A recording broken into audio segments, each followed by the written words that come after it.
Subscribe কৰক allrounder Assam চেনেলটোক আৰু বেল আইকনটো টিপি দিয়ক ভিডিঅ'সমূহ সকলোতকৈ আগতীয়াকৈ চাবলৈ।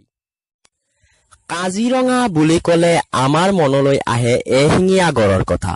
সো বন্ধুসকল, মই আজি আপোনালোকক এইটো ভিডিঅ'ত এশিঙীয়া গড়ৰ বাহিৰেওনো কিয় বিখ্যাত কাজিৰঙা এই বিষয়ে কম। সো ভিডিঅ'টো প্ৰথমৰ পৰা শেষলৈ নিশ্চয় চাব আৰু যদি আমাৰ চেনেলটো সাবস্ক্ৰাইব কৰা নাই সাবস্ক্ৰাইব কৰিব, লগতে আমাৰ ভিডিঅ'সমূহ সকলোতকৈ আগতীয়াকৈ পাবলৈ বেল আইকনটো প্ৰেছ কৰি দিব। আহকচোন ভিডিঅ'টো আৰম্ভ কৰো।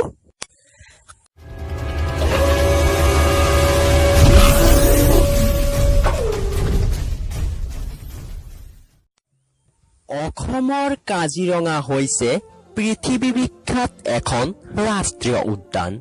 আমি জানি আহিছো যে কাজিৰঙা এশিঙীয়া গড়ৰ বাবে বিখ্যাত, কিন্তু গড়ৰ বাহিৰে আন কাৰণতো কাজিৰঙা হৈ পৰিছে পৃথিৱী বিখ্যাত। গড়ৰ বাহিৰেও ইয়াত বিশেষ কিনো আছে যিয়ে ইয়াক পৃথিৱী বিখ্যাত কৰি তুলিছে? সেয়া হৈছে বাঘ। এক সমীক্ষা মতে গম পোৱা গৈছে যে পৃথিৱীৰ ভিতৰত অসমৰ কাজিৰঙা ৰাষ্ট্ৰীয় উদ্যানতেই বাঘৰ ঘনত্ব সৰ্বাধিক।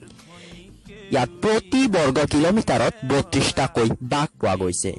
ইয়াৰ উপৰি ইয়াত আছে বহু মূল্যৱান দুৰ্লভ গছ-গছনি তথা সোণালী বান্দৰ, দেওহা আদি বিৰল প্ৰজাতিৰ জীৱ-জন্তু, যাৰ বাবে কাজিৰঙা হৈ পৰিছে পৃথিৱী বিখ্যাত।